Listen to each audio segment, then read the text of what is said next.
मी या आधीच्या व्हिडिओमध्ये सांगितलं होतं की आम्ही डीमार्टमध्ये चाललेलो आहे, पण तो व्हिडिओ मी कंटिन्यू नाही करू शकले. तर हा व्हिडिओ तिथूनच पुढे आहे दुसऱ्या दिवशीपर्यंत. तर रात्रीच आम्ही डीमार्टमध्ये गेलो होतो आणि हे आहे अथांग, जो बिलकुल ऐकत नाही आणि जे त्याला करायचे तोच ते करतोय. आम्ही गेलो होतो सॅटर्डे नाईटला आणि दुसऱ्या दिवशी होता संडे, सगळ्यांना सुट्टी होती. त्यामुळे मग डीमार्टमध्ये तेवढीच गर्दी होती, बिलिंगला पण गर्दी होती आणि पूर्ण डीमार्टमध्ये पण भरपूर गर्दी होती. आणि त्यामुळे मग अथांगला असंच मोकळं सोडलेलं होतं. तो भरपूर खेळत होता तिकडं आणि मी त्याला चॉकलेट वगैरे काही देत नव्हते, पण माझ्या एका फ्रेंडने त्याला चॉकलेट इंट्रोड्यूस करून दिले आणि त्याला आता समजतंय चॉकलेट काय आहे ते.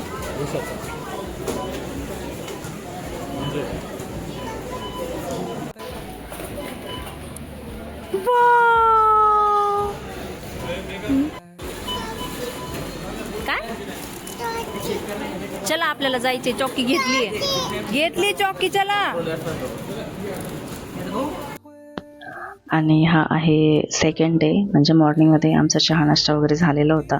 पण आज अजिंक्यला काहीतरी मूड आला होता, त्याच्यामुळे तो म्हटला तू राहू दे, मी आज मसाले भात बनवतो म्हणून. तसं पण काही विखाऊ वाटत नाही आहे, साधं सिम्पलच, पण ठीक आहे म्हणून मग मी त्याला बनवून दिलं. आणि मला माहितीच नव्हतं त्याने डीमार्टमधून भरपूर सामान घेऊन यायला आहे, म्हणजे हे त्याचं आधीच ठरलं होतं की तो उद्या दुसऱ्या दिवशी मसाले भात बनवणार आहे ते. घरामध्ये जेवढ्या काही भाज्या होत्या त्या सगळ्या त्यांनी चॉप वगैरे करून घेतल्या होत्या. फ्लॉवर होता तो त्यांनी थोडासा ब्लांच करून घेतला होता हळदी आणि मिठाच्या पाण्यामध्ये, आणि बाकी सगळ्या वेजेस कट करून घेतल्या होत्या अशा छानपैकी. तो पहिल्यापासून काही हा मसाले भात वगैरे बनवत नव्हता, पण लग्नाच्या नंतर हळूहळू त्याला सवय लागली आहे आणि आता तर तो प्रो झाला आहे मसाले भातामध्ये. त्याने कसाही मसाले भात बनवला तरी पण तो छानच लागतो. आणि स्पेशली ज्यावेळेस पाहुणे वगैरे असतात किंवा मला डबा बनवायची इच्छा नसते, त्यावेळेस तो भात बनवून देतो आणि तो प्रत्येक वेळेला वेगवेगळ्या पद्धतीने काहीतरी बनवत असतो भात. तर आज ज्या पद्धतीने बनवणार आहे ती पद्धत मी तुमच्यासोबत शेअर करते. तर फोडणीसाठी त्यांनी पहिल्यांदा तेल घेतलंय. एक तर कोल्ड प्रेस ऑइल मी मस्टर्डचं यूज करायला सांगितलं त्याला, पण ते त्याला काही ऐकायचं नव्हतं. ते त्यांनी त्याच्यामध्ये दुसरं एक तेल ॲड केलं, रिफाईंड ऑइल, जे जेमिनीचं सनफ्लॉवरचं ऑइल येते. आणि त्यानंतर हे त्यांनी मसाले टाकलेत. त्यानंतर मग ही मिरची फ्राय करून घेतली आहे आणि लगेचच थोडासा लसूण जो आहे तो आणि आलं हे पण त्याने टाकले. त्याच्यानंतर कढीपत्ता हे सगळं थोडंसं फ्राय करून घेतलं. आणि त्यानंतर त्याने कोणता तरी मसाला आणला होता नवीनच, हे मला काही माहिती नव्हतं. हे जेव्हा आम्ही काढला त्याने त्यावेळेस मला कळलं की हा मसाला त्यांनी कालच घेतलेला आहे. तो बघूयात आता, आज ट्राय करणार आहे पहिल्यांदाच. याच्या आधी आम्ही वापरलेला नाही आहे, तर कसा बनतोय भात त्याच्यानंतर कळेलच. यानंतर उभे चिरून घेतलेले जे कांदे होते ते त्यांनी फोडणीमध्ये टाकलेले ते फ्राय करून घेतोय. आणि यानंतर उभा चिरलेला जो टोमॅटो आहे तो पण टाकतोय.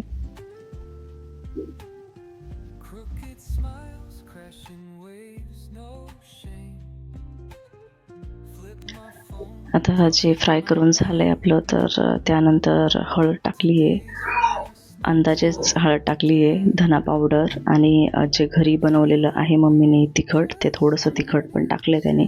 हे सगळं त्याचा अंदाज पंचच चाललेलं आहे, याच्यामध्ये क्वांटिटी वगैरे काही मोजून माप नाही आहे. हे सगळं त्याला जसं वाटतंय तसं तो टाकतोय.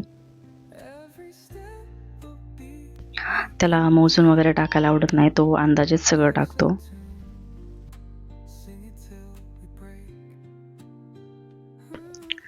आता हे मसाले थोडेसे फ्राय केल्यानंतर आता मॅगी मसाला टाकलेला आहे. हे सगळं व्यवस्थित एकत्र करून घ्यायचं आहे. खाली आता कोरडं कोरडं झालेलं आहे, पण ठीक आहे. आपण आपला की इन्ग्रेडियंट आजचा जो आहे, म्हणजे हा मदर्सचा कुठला तरी एक मसाला आहे, मी दाखवला आहे तुम्हालाच पहिले ऑलरेडी. तर हा मसाला आज नवीन आहे आमच्यासाठी, तर बघूयात हे वापरण्याची टेस्ट कशी होती. आणि हे मसाले थोडेसे कोरडे कोरडे झालेत, तर आता थोडंसं पाणी टाकून घ्यायचं आहे, म्हणजे मसाले आपले जास्त करपणार नाहीत आणि ते एकजीव पण होतील.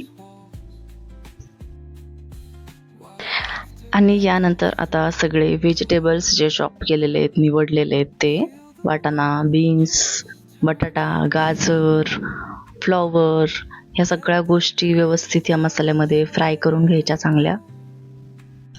म्हणजे अशा की या सगळ्या व्हेजिटेबल्समध्ये तो मसाला गेला पाहिजे आणि त्याची टेस्ट उतरली पाहिजे त्या सगळ्यामध्ये. हे आत्ता जसं दिसायला एवढं छान दिसते तसंच टेस्टने पण छान झालेलं होतं. आणि ही वन पॉट रेसिपी आहे, खूप कमी वेळामध्ये बनते आणि कुणी पण बनवू शकतं. म्हणजे जे पीजीवर राहतात, हॉस्टेलवर राहतात, ज्यांना काहीच बनवायला वगैरे येत नाही ते लोकंसुद्धा बनवू शकतात याला. आणि ऑब्व्हियसली हे याच्यामध्ये सगळे व्हेजिटेबल्स जात आहेत, सगळं जात आहे, तर मग आपण कधीतरी ट्राय करू शकतो याला.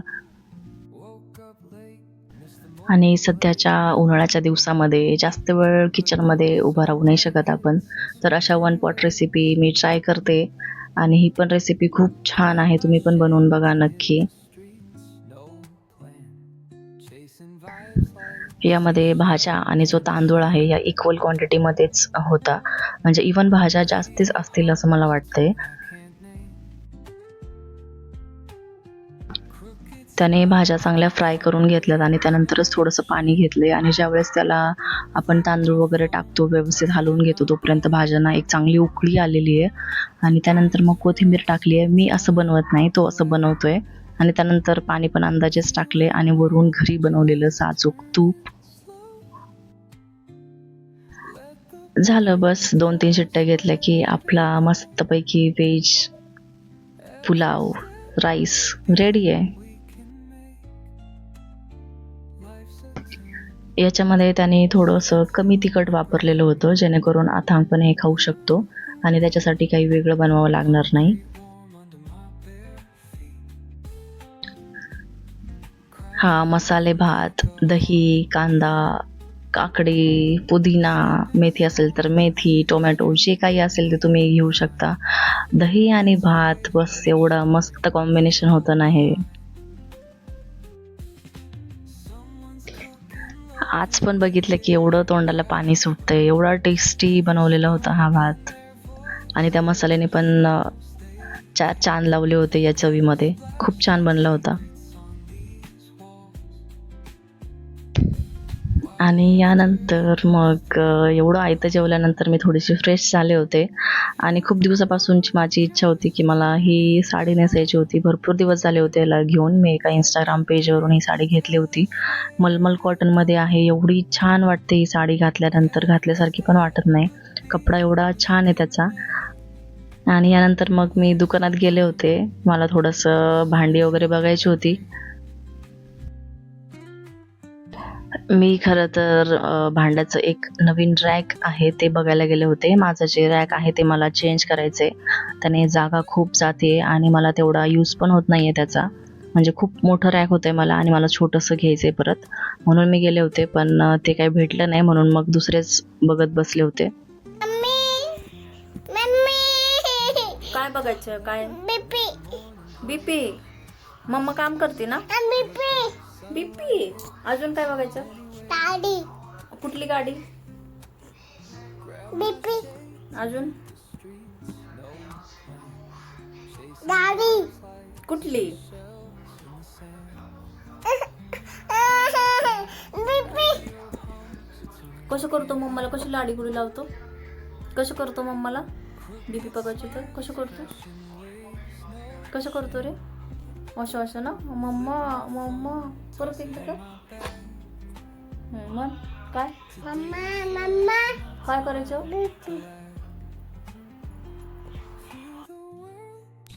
या साडीमध्ये मला काही फोटोज, व्हिडिओज घ्यायचे होते, म्हणून मग मी साडी काही चेंज केलेली नव्हती. आणि अथांग आत्ता ज्या मूडमध्ये आहे त्यावरून तरी असं वाटत नव्हतं की तो काही फोटो वगैरे घेऊन देईल मला म्हणून. मग मी काल जे डीमार्टमधून सामान आणलेलं होतं तेच काढत होते. आणि त्याचं मध्ये तर येणं जाणं हे सगळं चालूच होतं. मी हे 2-3 डबे घेऊन आले होते नवीन काही, कारण मला मखाना भाजून ठेवल्यानंतर ठेवायला डबे नव्हते, म्हणजे ट्रान्सपरंटवाले की जे यांना सापडतील इझिली. आणि मग अथांग वगैरे पण मागून खात होतो आता.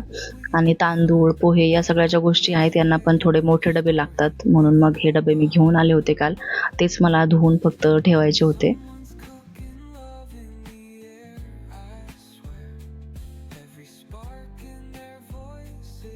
Shows they care.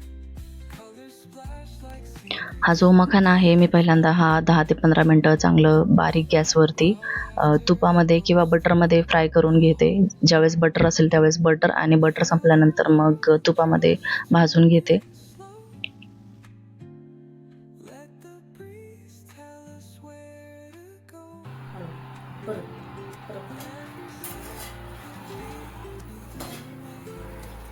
हळू पिलू पुढं नको पकडू पुढं पुढं भाजते.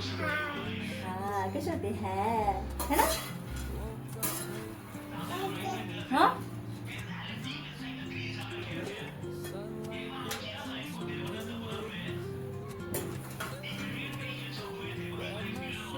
पुढं नाही पुढं आहे.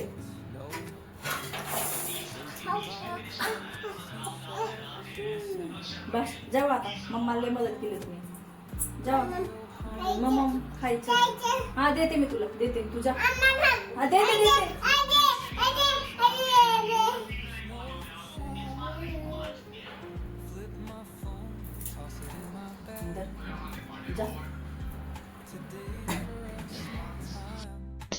मी किचनमध्ये असताना म्हणजे मीच काय कोणी पण किचनमध्ये असेल तरी पण म्हणजे आमच्या घरामध्ये माझे सासरे, अजिंक्य आम्ही तिघं पण कुकिंग करतो.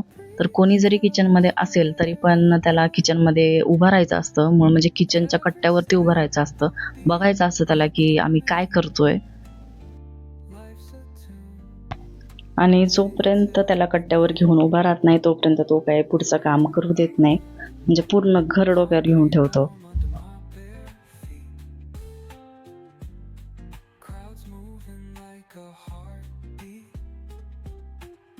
Skipping stones in city streams we find. Let's write a new story, leave the old behind. Someone's cooking love in the air, I swear. Every spark in their voices shows they care. Colors splash like secrets on these walls, while laughter echoes through the halls. Feel the world just turning slow. Let the breeze tell us where to go. Every step a beat we can make. Life's a tune, sing it till we break. तर असा होता हा आज माझा दिवस. जर तुम्हाला हा व्हिडिओ आवडला असेल तर नक्की लाईक करा. चॅनलवर नवीन आला असाल तर सबस्क्राईब करा आणि भेटूयात आपण नेक्स्ट व्हिडिओमध्ये. तोपर्यंत बाय.